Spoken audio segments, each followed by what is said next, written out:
Hello, this is Peter Svidler for Ch02, and in this video we'll be looking at Grunfeld sidelines. In this part one of what will be a two-parter, I will look at lines in which white tries generally to avoid exchanging on d5 and generally steering well clear of well-known theories. So those lines are sidelines for a reason. There aren't any particular problems for black, but still it's useful to know what's what and what you should aim for. Well, let's jump into it. In this position,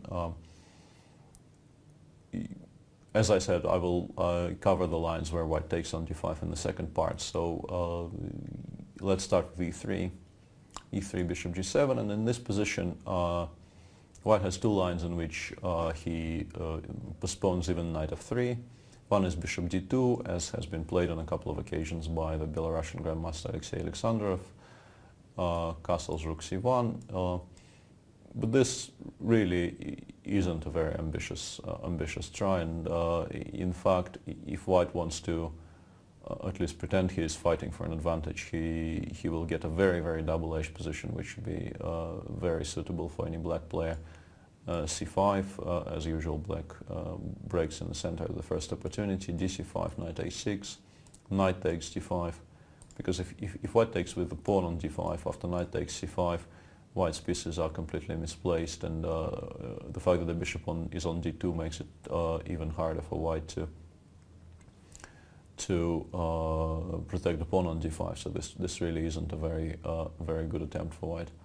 Knight takes d5, knight e4, avoiding the exchange of knights for now and attacking the b2 pawn. And in this position, white pretty much has to play f3, knight g2, queen d2, e6, knight c3. And this position has been reached in a couple of games by Alexandrov, one against Ivanchuk and one against Mikkelsen a couple of years later. And Vasily played queen a5, which is a very natural move and a decent move, and queen h4 check, which has been chosen by black in the second game, is also a pretty decent choice. In general, the c5 pawn will fall, and the pawn on f3 ensures that black has lasting compensation pretty much no matter what he does. This position is in general very comfortable for black, and sacrificing a pawn like this in Grunfeld shouldn't really cause any alarms for the black player. So this line, first of all, is very unlikely to be met by any of you, but if you do end up in a position like this, you should feel very confident that black has excellent compensation for the pawn. And the other line is slightly more serious. In this position, white can play queen b3. There's nothing particularly wrong with playing c6 here, but e6 is more ambitious because, as usual, black wants to preserve the option of playing c5 at some point later in the game. The only reason to play queen b3 is to play queen a3 in this position, trying to stop black from castling. But here, black has a very concrete plan. He can play a5, knight f3. And in this position, it's important to start with c6. In my game against Vasily Ivanchuk in the Tal Memorial 2011, I started with knight c6, believing that there's no time to be wasted bringing the knight over to b4 and castling. But after bishop d2, knight b4, queen a4 check, which is a very important intermediary move, bishop d7, queen b3, white is ready to play a3, driving the knight away. And here actually black might have some problems. I chose d takes c4, bishop takes c4, bishop c6, but after a3, knight d5, knight e5, white is clearly slightly better because he will take on c6 and black will even have to ruin his pawn structure, recapturing with the pawn. In a somewhat later game in this position, Andreikin played c5 against Fedoseev, but after d takes c5, I think I may have misspoken there. I think it was Fedoseev who played this against Andreikin, not the other way around. In this position, Fedoseev played bishop c6, and Andreikin played a3. And after knight a6, the position was quite playable for black. But I believe in this position it's stronger to take on d5 immediately. Now, if knight takes d5, white has bishop b5. and it seems like a lot of trades are about to follow, and in general for white, who has an extra pawn, this is generally good news, obviously. And if black recaptures with a pawn, then white can play knight d4, and then after the possible castles a3, knight a6, for instance, knight takes c6, b takes c6, knight a4, black will still have to prove that he has full compensation for the pawn. So c6 is much more precise. The point of this move can be seen from bishop e2 and now d takes c4. This I actually was lucky enough to get on the board in the World Blitz Championship in 2012 against Andreikin. Now white is already in a lot of difficulties because he obviously cannot recapture on c4 because he loses a piece on the spot. So bishop e2 is a very bad move and has to be avoided clearly. Here white has a choice of how to deal with the threat of d takes c4. He can play c5, but then after, let's say, castles, bishop e2, and now a knight bd7, castles and b6, it's quite clear that compared to, let's say, some Slav lines in which white plays c5, black's pieces are very, very well developed. In general, black aims to put the bishop on a long diagonal and has to waste time doing that in the Slav, whereas here it's on g7 on move 3, well, move 4. And black has excellent counterplay on the queen side, so I think most people would prefer to be black in this position, which leaves in this position b2, b3. And now knight a6, preparing, as I said, to put the knight on b4 and then castle comfortably. And if white plays c5 here, as Viktor Korchnoi did on a number of occasions, after knight d7, once again I think in general terms most people would prefer black's position here because black has play pretty much on every part of the board. He can try playing e5. Well, it's pretty much impossible to stop, frankly. Luc van Vele chose a plan in which he went for g5, g4 and h5 expansion on the king side first. And also black can even play on the queen side in some cases. So this is not really very advisable. So after knight a6, white can play, let's say, bishop d2. If white plays bishop e2 in this position, black can start with knight e4. This is also an important resource in many of these positions because now white can almost never take on e4 because there are no particularly good squares for the knight in many cases, and even if they are, black can start breaking in the center here by playing c5 or maybe in this particular position f5 first. And black is very comfortable, and if, let's say, bishop d2, once again I think it's better to start with knight e4. If knight b4, then after queen b2, the knight will be driven back at some point, so you don't win that much time by playing this move. Whereas after knight e4, once again taking on e4 is not really a very good idea for white. And after, let's say, queen b2, black can already castle and then take the bishop on d2 and get a very, very decent version of something resembling the Moscow variation of the Slav. So in general, I believe queen b3 has become briefly popular in 2011 due to the game Ivanchuk won against me, but in general terms it has already been shown what black has to do against it. So I think the days of sudden popularity of this line are over. And we can move on to lines in which white plays knight f3. Knight f3, bishop g7. A very brief mention has to go to the line c takes d5, knight takes d5, bishop g5. This strange line exists in two versions. The one with the knight on g1 is actually a serious alternative, and will be covered in the second part of this video. Whereas this one really deserves only a very brief mention, as I said, and I will cover it. in this video. C5, rook c1, and now simply knight takes c3, b takes c3, queen a5, which pretty much forces queen g2. And now if white is allowed to play e4, he will have a very decent position. And also seemingly black has problems castling because the e7 pawn is hanging, but he has a very strong plan in this position which covers both of those problems very sufficiently. Bishop f5, stopping e4 dead in its tracks, e3, knight g7, and it turns out that there's really very little white can do with the plan of knight f6 and knight e4. In the blitz game between Richard Goff and Grishuk in 2004, white played bishop b2, knight f6, castles, knight e4 and queen b2.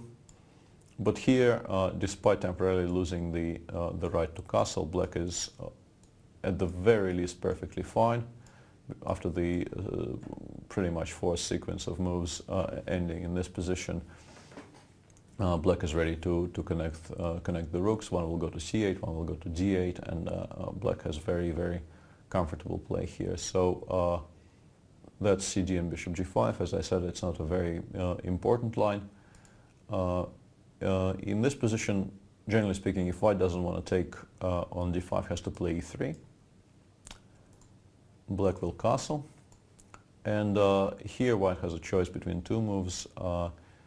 One is b4, which has been played on a regular basis for many years, but simply put, after c6, black gets an incredible version of the Schlechter Slav.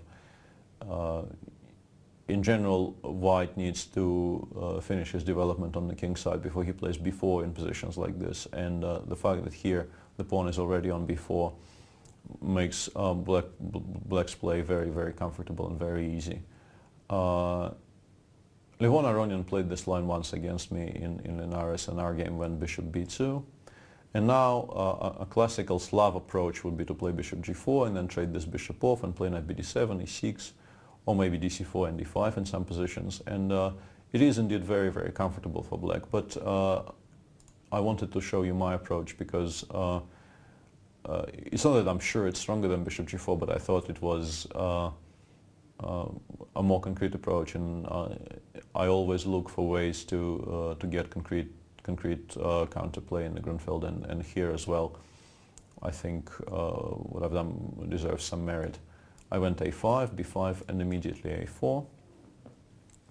Levon played rook c1.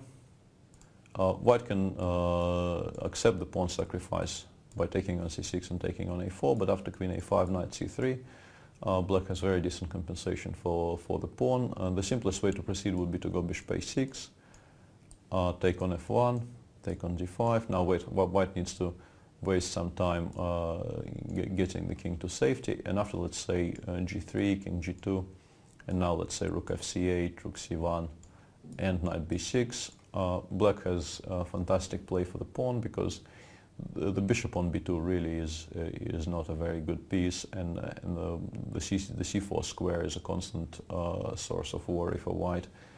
And generally speaking, he has a very passive position whereas black can consider playing e6 and maybe joining the bishop, getting the bishop into play by playing bishop f8 and maybe bishop b4 later on. And in general, I think black has wonderful compensation for the pawn here. In the position after knight c3, it is of course not forced to trade off the bishops. You can start by playing knight a6 or knight bd7 straight away. But I liked the idea of starting with bishop a6 because I thought it illustrated very concisely how black gets very good counterplay here, even if there are no direct threats. Back to the game, rook c1, I went queen a5, Levon played bishop d3. In a later game in this position, Evgeny Tomashevsky played queen d2, but I don't believe it changes very much. I think the way the game progressed, black played a3, bishop a1, bishop f5, preparing in some positions, preparing to play knight e4, and in some positions there's a very obvious plan of bringing the knight to b6 and putting some pressure on the c4 pawn. I think black is very comfortable here and shouldn't be suffering. And after bishop d3, I finally switched to the classical plan of playing bishop g4. Levon played h3, bishop f3, queen takes. And in this position I got a little bit carried away. I think that was the jet lag talking, because it was already in those years where Linares followed Morelia, and the double jet lag did strange things to people in the second leg of the tournament. I went e5 here, and what is even more strange, Levon didn't take. After d, knight d7, c takes d5, knight e5, queen e2, and now let's say knight d3, queen d3 takes, castles, b4, knight d1. I believe white is better because his central passer will probably outweigh my strange passers on the queen side. Instead of all this, it was much better to just take on b5, forcing white to take with a pawn, and now knight d7, castles, and either e6 or maybe the immediate knight b6. And once again, there's a clear target on c4 for the knight, and generally speaking, black should be doing very well here, I think. That I believe covers the b4 line. As I said, the popularity of this line is definitely on the decline in the recent years, because a lot of people are playing the classical Schlechter even in the Slav. So the understanding of how little white has in this type of structure in general leads people to not believing they can play b4 as early as this and still hope for an advantage. And another sideline in this position is e3 castles bishop e2, which has become very popular in 2012 due mainly and well almost solely to the efforts of Shahryar Mamedyanov. I myself lost a game to him in the Tashkent Grand Prix starting from this position, but my play in that game was frankly quite a deal less than exemplary. I started by playing e6, which is already a concession of sorts, because it means that I'm not fighting for direct equality for reasons unexplained. And I got a slightly passive position and then miscalculated and was, for all intents and purposes, lost by move 20. Not my most glorious hour. Black can start by taking on c4 here, which is a very valid starting point. But the most direct play, of course, is to play c5. White will play d takes c5, and in this position, black has a choice. He can play queen a5, which might, after castles, d takes c4 and queen d4 transpose to the lines you will see later. Or white has an additional option of taking on d5, and now after knight d5, queen d5, bishop c3, white has bishop d2, rook d8, and now queen d8 and bishop takes c3. I do not believe white is better here, but I think this may appeal to the white players, because at least he gets very interesting compensation for the queen, and the position is very, very non-standard, which I think will appeal to a lot of people tired with and bored with the correct official theory.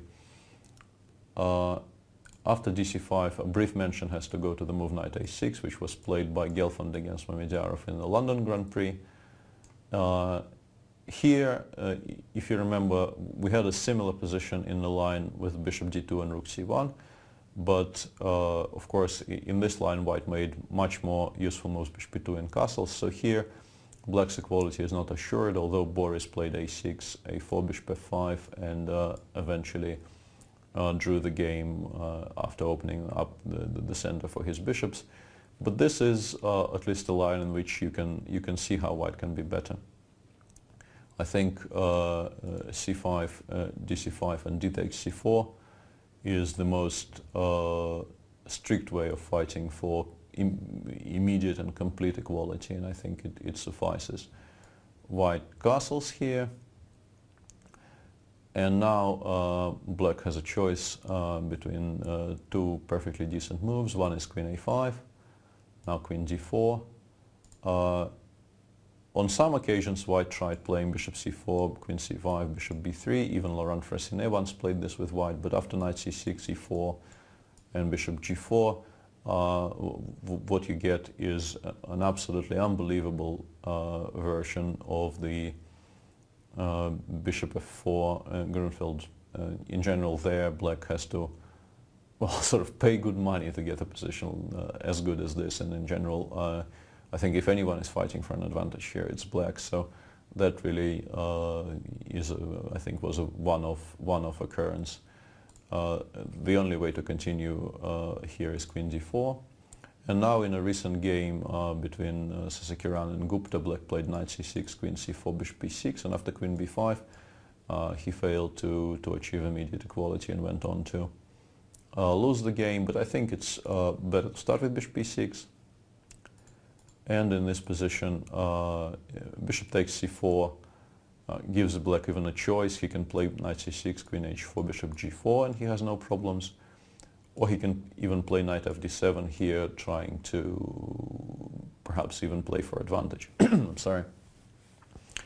So white has to play knight g5, knight c6, bishop queen h4, and now after bishop d7, white has a choice between playing bishop d2, to which black will reply h6, and after a trade on e4 and queen a4, the position is very, very double-edged, and I think black is fine. Or if white takes on c4 with the queen, there's an immediate draw after knight e5, queen d4, knight c6, and there's really nothing better for white than just to play queen c4 and accept the repetition. So queen a5 is fine, and also I think knight a6 is perfectly fine as well, and it has an additional bonus of giving white an opportunity to perhaps win a pawn somewhere, allowing fantastic counterplay, as in, for instance, c6. Here I like queen c7 for black, although other moves are also very, very possible.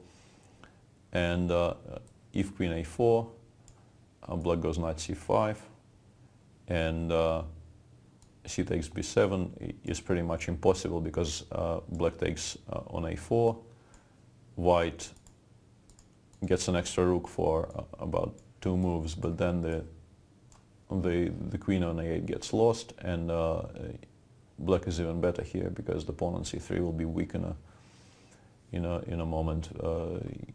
The knight will come to either e4 or d5, and the pawn on c3 is a definite target here. So after knight c5, white has to take queen c4, queen c6, and it's quite clear that black has already completely equalized it at the very least. And if in this position white goes c takes b7, then black takes on b7, queen a4, rook a c8. And already I think black should be thinking of advantage, because white has no comfortable way of developing his queen side. And if knight d2, then black just plays knight c5, queen takes c4, bishop a6. And once again, black has terrific compensation for the pawn, because white's queen side is horribly undeveloped, and black has fantastic play along the long diagonal and the c and d files. So knight a6, c6 is not really a concern for black. Mamedjarov in this position played queen d4 against Anish Giri in Beijing, and after queen c7, bishop c4, knight c5, queen h4, bishop e6, bishop e6, knight e6, e4, and rook fd8. Black was perfectly fine. This being a blitz game, Shah continued in a very aggressive way, and he played e4, knight e5, knight d5, knight e4, bishop takes e5, and he did eventually win the game, but that wasn't due to anything to do with the opening. Black is just a pawn up here. A normal move after rook fd8 would be something like bishop e3, but now black can play queen a5, and his position is clearly perfectly comfortable, and shouldn't cause any alarms for any black player. That, I think, should cover the first part of this two-part series. In the second video I will cover the more serious sidelines, starting with 4c takes d5. So please stay tuned for that. Thanks for listening. This has been Peter Svidler for Ch02.